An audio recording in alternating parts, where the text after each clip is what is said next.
Cincinnati, and we all got really happy. Grabbed a bowl of that Skyline chili along the way. Then we rode on into Canton, scared the hell out of Marilyn Manson, and the party started happening. Hey, hey, hey. And in the middle of a Charleston night, we ran into Jessica White, and a little moonshine got us right plumb smack insane. And we're coming to your city, gonna play our guitars and sing you a country song. We'll all be flying higher than a jet airliner, and if you want a little bang in your yin-yang, come along. Well, we broke down in Greenville in the middle of a hayfield, but a Bud Light truck pulled up and helped us out. So we did headed up to Philly, partied down like real hillbillies, brought the music mafia and rocked it out. Oh, and Chippewa's where we go when we're up in Buffalo. Don't you know those Yankees drink enough to drown? Yeah, we're coming to your city, gonna play our guitars and sing you a country song. Ladies and gentlemen, welcome to the show today. It's Big John, and we've got James Pugh, the sports guy from 601 Sports, here with us today. And we're coming to you live. It's Thursday, and so that means we're at Raising Cane's here on 16th Avenue in Laurel, right across from Walmart here. And I tell you what, they've got the Frosty the Snowman movie on all the cups. We've got a couple of box combos, James, for after the show.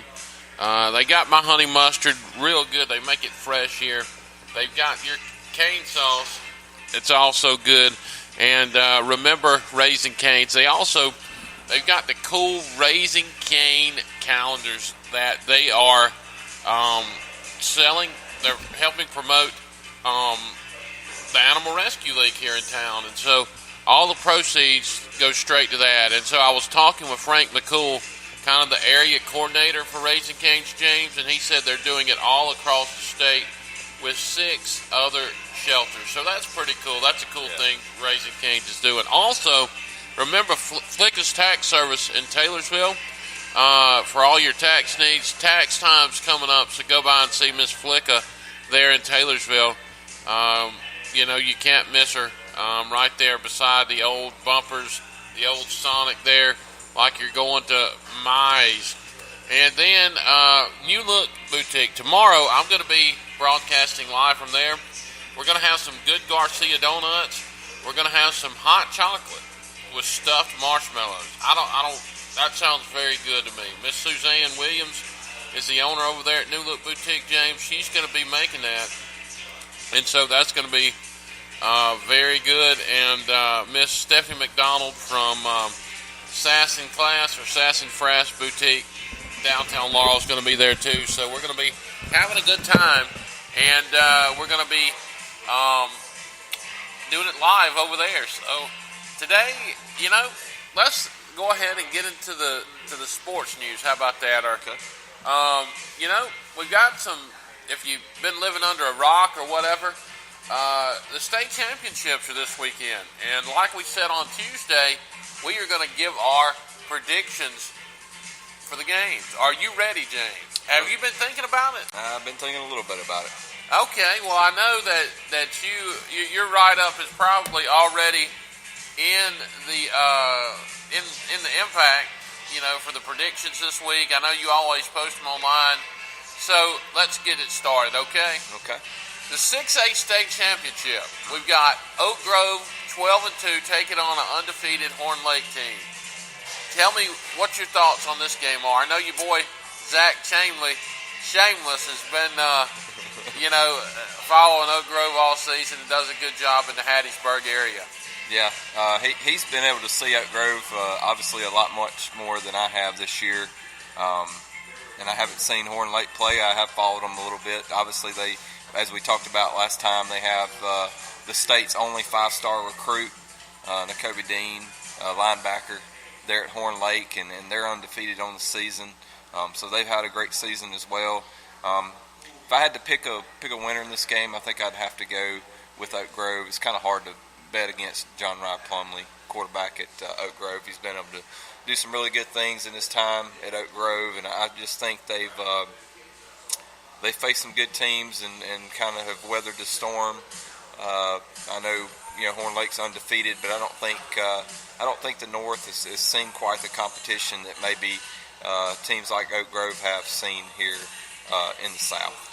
Yeah, you're right, and I agree with you there. I think Oak Grove is going to upset Horn Lake. Horn Lake's probably the favorite considering they're 14-0, but like you said, Oak Grove has played some stiff competition. And Coach Drew Causey, I know he's been under a lot of pressure here lately to get the job done. I know his job was in question earlier in the season whenever they lost 2 games. But they had John Plumley, who is a great quarterback. He's a Georgia signee. He's going to play baseball over there.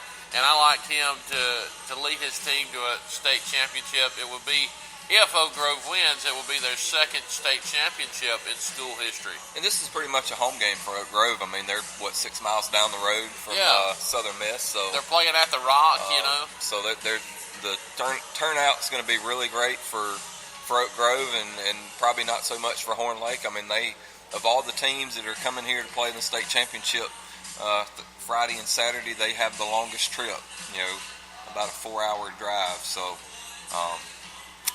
just going to have to go with the home team, as you would say in this game. Well, the Southern Miss announcer also does Oak Grove, and he's going to be doing that. So it's going to feel more of a home field advantage, like you said, to Oak Grove, and it will be. So the Warriors, I'm going to say by 2 touchdowns.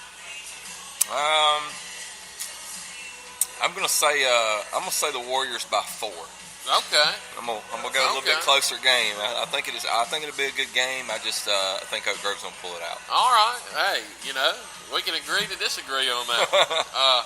Another undefeated team taking on a 2-loss team. West Point coming in. One loss. They have 1 loss. They're 13-1. 13-1. My apologies to all our listeners out there. 13-1. Yeah. Taking on the Mustangs at 12-2. Okay, here's another team. Same thing. Coach Pearson's been at West Jones for 17 years. I remember when Coach Pearson came in from Bay Springs, he had just taken Bay Springs to a state championship. Didn't win it, but took them there. He's taken another team to the state championship at Hattiesburg. Okay, this has a potential to be a good game because, like you said, I don't think there's very much competition in the North in 5A. Now, if you look at it, I think that this could be a potential upset. I think that both defenses are going to be very good. I think West Point probably has the better offense.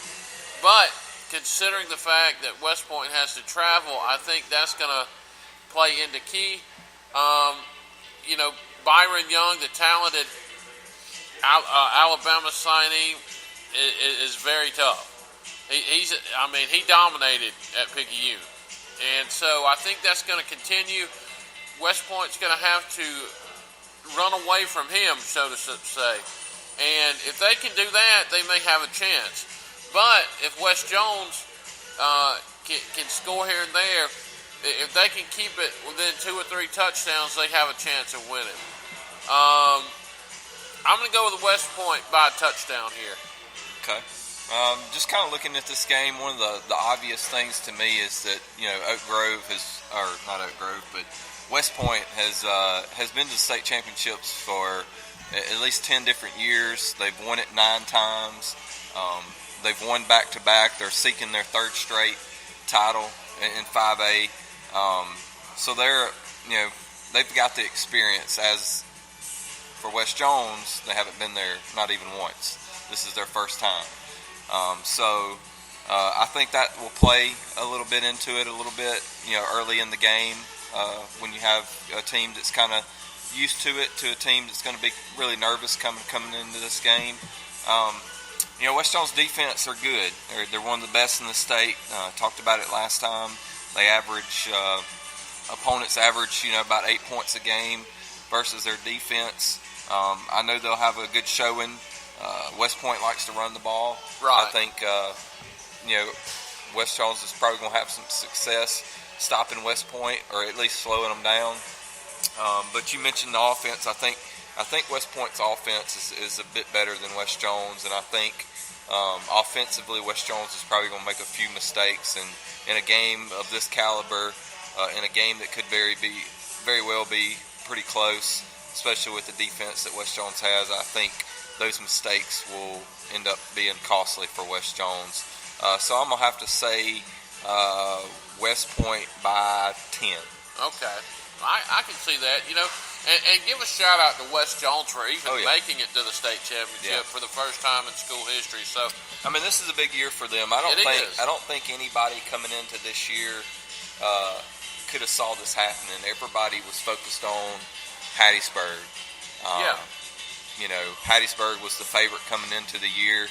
Obviously, they lost it last year versus West Point, and they returned a lot of guys and had some guys that moved into the area that they picked up that were some big names.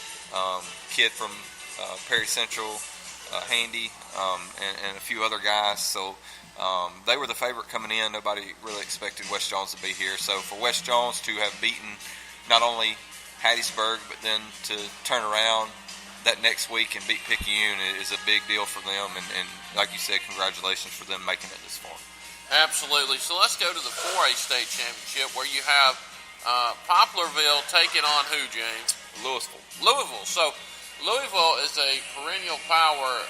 We're in 3A. Now they're in 4A a few years ago, and so they're going to be taking on the Poplarville. I think they're the Jackets, maybe. No, the Hornets. They're still an insect, a bug, so it's close enough. Poplarville has been on the verge. My former pastor who passed away, Tim Sanford's from Poplarville. And I like Poplarville in here. I think Poplarville finally gets it done and they win their first championship, I say, by 2 touchdowns. By 2 touchdowns, okay. This is just another one of those games like we just mentioned a while ago. I mean, Louisville has been to the state championships before. They've, last time they won it was in 2013. They've been there for about, I would say about, I think 8 years maybe they've won it. And Poplarville has only won one of these state championships. So obviously there's the experience for one team versus the other. I'm probably going to have to go with Louisville in this game. I think the North will get a champion here. Okay. All right. Well, we can agree to disagree on that one. Okay? So, hey, what would the world be like if everybody agreed with each other? So now we got the 3A state championship with Hollandale Simmons taking on, I'm wrong again, Water Valley taking on Seminary. Okay. Yeah. So I'm just going to let you name the game. So, since I've been wrong so far. But Hollandale Simmons is in the 2A state 1A. 1A. Oh. You're wrong again. I'm wrong again. Batting 0 for 500 now. Okay, so we have Water Valley taking on Seminary. There again, you have one of these teams that have been there. Water Valley, it seems like they go every year. It seems like you hear these same teams from the North. They've been there once, okay. And you hear about Water Valley, but they've always went deep in the playoffs, but never, can get past that line. Seminary, I don't think they've ever been there. This is their first time going, correct? Oh. It'll be their second. They won it in 2003. Okay, their second time to go. So, they've been there. They know what it's like, but none of these players were there. They were all... Actually, the year that Seminary won the state championship, I was a senior in high school at Stringer, not at Seminary, but I just graduated Northeast Jones in